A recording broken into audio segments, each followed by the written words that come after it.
నిన్న అసెంబ్లీ సాక్షిగా చంద్రబాబు మాట్లాడిన వ్యాఖ్యలని ఒకసారి విశ్లేషించుకునే ప్రయత్నం చేద్దాం. పంచాయతీ నుంచి పార్లమెంటు దాకా బీసీలకు వెన్నుదన్ను. అసెంబ్లీలో చంద్రబాబు చారిత్రక ప్రకటన. బీసీలకి మద్దతుగా ఉంటామని, బీసీలకి రిజర్వేషన్లు కేటాయిస్తూ పంచాయతీ నుంచి పార్లమెంటు వరకు బీసీలకు వెన్నుదన్నుగా నిలుస్తామని ముఖ్యమంత్రి నారా చంద్రబాబు నాయుడు అసెంబ్లీ వేదికగా స్పష్టం చేశారు. వెనుకబడిన వర్గాల సామాజిక రాజకీయ సాధికారతే లక్ష్యంగా తమ ప్రభుత్వం పనిచేస్తుందని పునర్ఘటించారు. మంగళవారం జరిగిన శాసనసభ సమావేశాల్లో స్థానిక సంస్థల్లో బీసీ రిజర్వేషన్లను 34% పెంచుతూ కేబినెట్ తీసుకున్న చారిత్రక నిర్ణయాన్ని సీఎం ప్రకటించగానే సభ జయహో బీసీ నినాదాలతో దద్దరిల్లింది. నిన్న శాసనసభ సమావేశాల సందర్భంగా కేబినెట్లో ఆల్రెడీ నిర్ణయం తీసుకున్నారు. బీసీ రిజర్వేషన్లని 34% పెంచుతూ కేబినెట్ నిర్ణయం తీసుకున్నది. అదే విషయాన్ని అసెంబ్లీ వేదికగా ప్రస్తావించిన సందర్భంలో జయహో బీసీ అని నినాదాలు చేయడం జరిగింది. అయితే ఇక్కడ మనం చెప్పుకోవాల్సిన విషయం ఏంటంటే, బీసీలకి, ఎస్సీలకి, ఎస్టీలకి రాజకీయ ప్రాధాన్యతనిచ్చి యువకులను ప్రోత్సహించి వెనకబడిన తరగతుల నుంచి రాజకీయ చైతన్యాన్ని పెంపొందించిన వ్యక్తి అన్నాశ్రీ డాక్టర్ నందమూరి తారక రామారావు గారు. సో 1982-83 పార్టీ పెట్టిన సందర్భంలో బీసీలకి, ఎస్సీలకి, ఎస్టీలకి రాజకీయ ప్రాధాన్యతనిచ్చి సీట్లు కేటాయించి నాయకులను చేసిన వ్యక్తి ఎన్టీఆర్. సో ఆ పరంపరను కొనసాగిస్తూ గడిచిన 40 నుంచి 45 సంవత్సరాల కాల వ్యవధిలో టీడీపీ అనునిత్యం బీసీల పార్టీగా వెలుగొందుతుంది. ఉదాహరణకి ఎంతోమంది బీసీ నాయకులు, ఎర్రన్నాయుడు అయితేంది, అచ్చెన్నాయుడు అయితేంది, ఈ రోజున్న రామ్మోహన్ నాయుడు అయితేంది, వీళ్ళంతా బీసీ సామాజిక వర్గం. వాళ్ళు ఢిల్లీ స్థాయి వరకు ఎదిగిన నాయకులు, కేంద్ర మంత్రుల్లో పనిచేసిన నాయకులు. ఒక ఎస్సీని ఇంతకుముందు లోక్సభ స్పీకర్ని చేసింది టీడీపీ పార్టీ. సో ఇట్లాంటిది బీసీ రిజర్వేషన్ల కారణంగా ఎంపీటీసీ స్థాయి నుంచి ఎంపీగా ఎదిగిన వ్యక్తులు కూడా ఉన్నారు. ఆ వివరాలు ఒకసారి చూసే ప్రయత్నం చేద్దాం. ఇక్కడ చూడండి, ఈ నిర్ణయంతో కూటమి ప్రభుత్వం సామాజిక న్యాయానికి కట్టుబడి ఉందని మరోసారి నిరూపించుకుందని ఆయన అన్నారు. సో ఇక్కడ సామాజిక న్యాయాన్ని చెప్పడం కాదు, చేసి చూపిస్తుంది ఈరోజు ఎన్డీఏ ప్రభుత్వం అని. నరేంద్ర మోదీ గారి ప్రభుత్వం, కేంద్ర ప్రభుత్వం అయినా, ఈరోజు రాష్ట్ర పరిధిలో ఉన్న ఎన్డీఏ ప్రభుత్వం, చంద్రబాబు నాయకత్వంలో పనిచేస్తున్న ప్రభుత్వం అయినా సామాజిక న్యాయానికి కట్టుబడి ఉందని చంద్రబాబు నాయుడు గారు చాలా స్పష్టంగా చెప్పారు. ఎన్నికల్లో ఇచ్చిన హామీని నెరవేరుస్తూ బీసీ రిజర్వేషన్ల కోసమే ప్రత్యేకంగా కేబినెట్ సమావేశం నిర్వహించి ఈ నిర్ణయం తీసుకున్నామని ముఖ్యమంత్రి చంద్రబాబు తెలిపారు.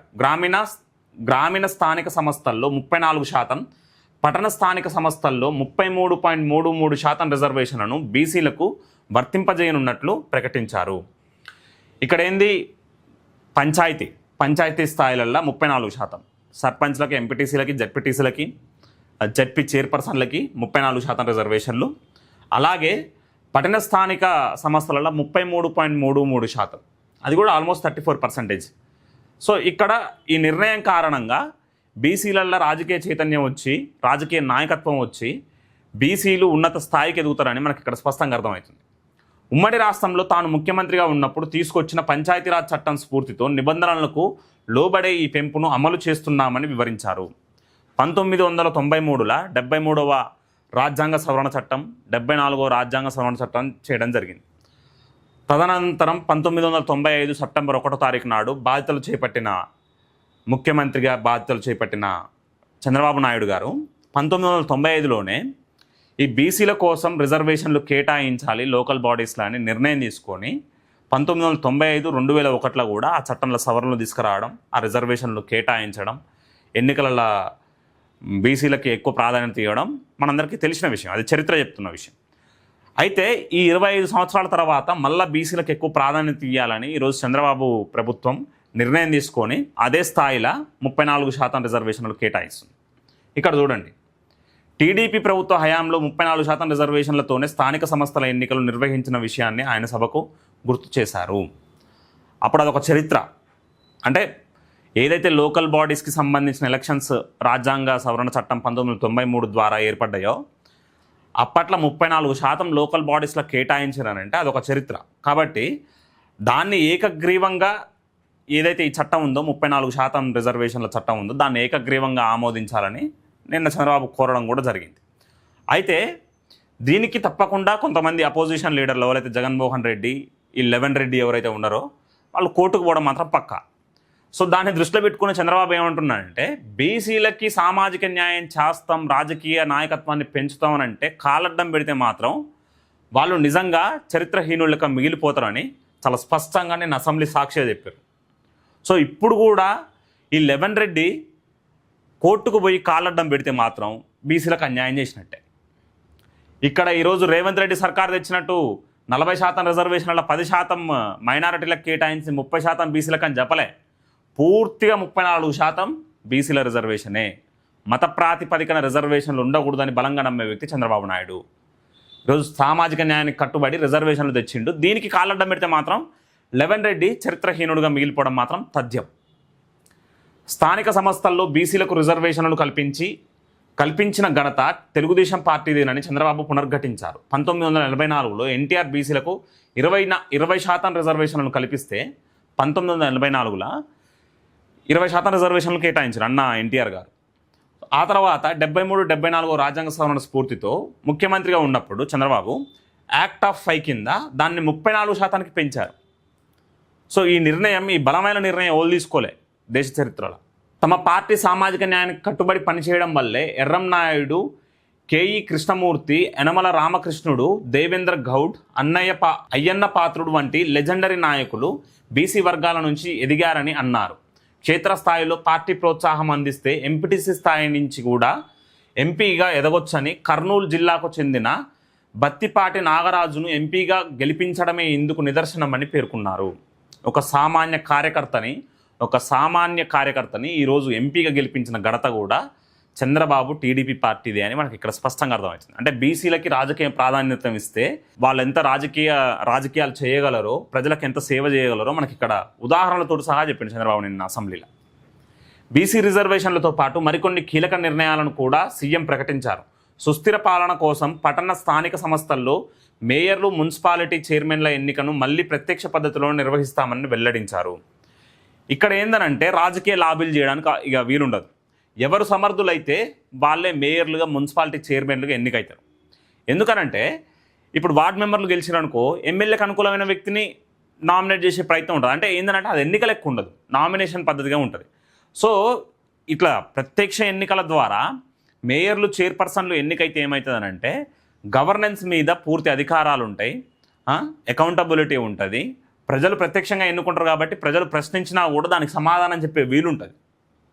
సో నియంత పోకడ కాకుండా ప్రజాస్వామ్యయుతంగా ఉంటుంది. అసలైన నాయకులు, ప్రజానాయకులు మేయర్లు, చైర్మన్లు అవుతారని మనకి ఇక్కడ స్పష్టంగా అర్థమవుతుంది. పరిపాలన సౌలభ్యం కోసం ప్రస్తుతం 13గా ఉన్న జిల్లా ప్రజా పరిషత్తుల సంఖ్యను 28కి పెంచుతున్నట్లు తెలిపారు.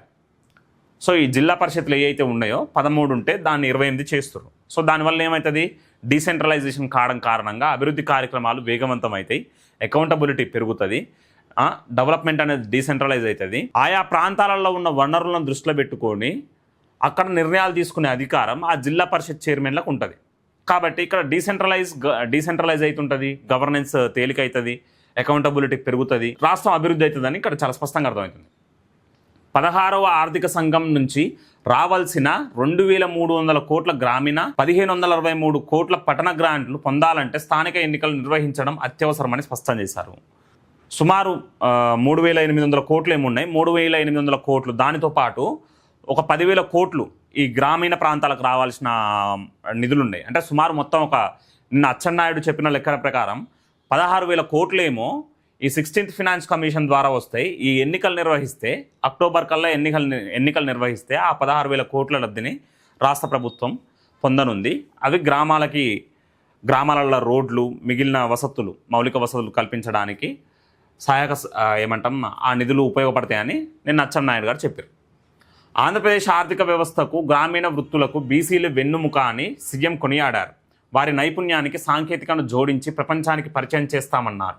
బీసీ రెసిడెన్షియల్ స్కూల్స్ను అభివృద్ధి చేసి నాణ్యమైన విద్య అందిస్తామని, విద్యా ఉపాధి నైపుణ్యం ద్వారా వారిని ఉన్నత స్థానంలో నిలబెడతామని హామీ ఇచ్చారు. ఇక్కడ చూడండి, విద్యా ఉపాధి నైపుణ్యం ద్వారా బీసీ సామాజిక వర్గాల పిల్లల్ని కూడా ఓ మంచి స్థాయిలో నిలబెడతామని, బీసీ రెసిడెన్షియల్ స్కూల్స్ని ఏర్పాటు చేసి అభివృద్ధి చేసి వాళ్ళకు మంచి విద్యను అందించి, ఇక్కడ ఇంటలెక్చువల్ ప్రాపర్టీ కూడా చంద్రబాబుకున్న అడ్వాంటేజ్ ఏంటంటే చాలామంది యువకులని, విద్యార్థులని మేధావులుగా తయారు చేసి ఈరోజు ఎలాగైతే ప్రపంచానికి జ్యూస్ అన్నట్లు ఈరోజు భారతదేశానికి తెలుగు ప్రజలు అనే స్థాయికి ఈరోజు తెలుగు రాష్ట్రాలను తీసుకుపోయిన వ్యక్తి చంద్రబాబు నాయుడు గారు.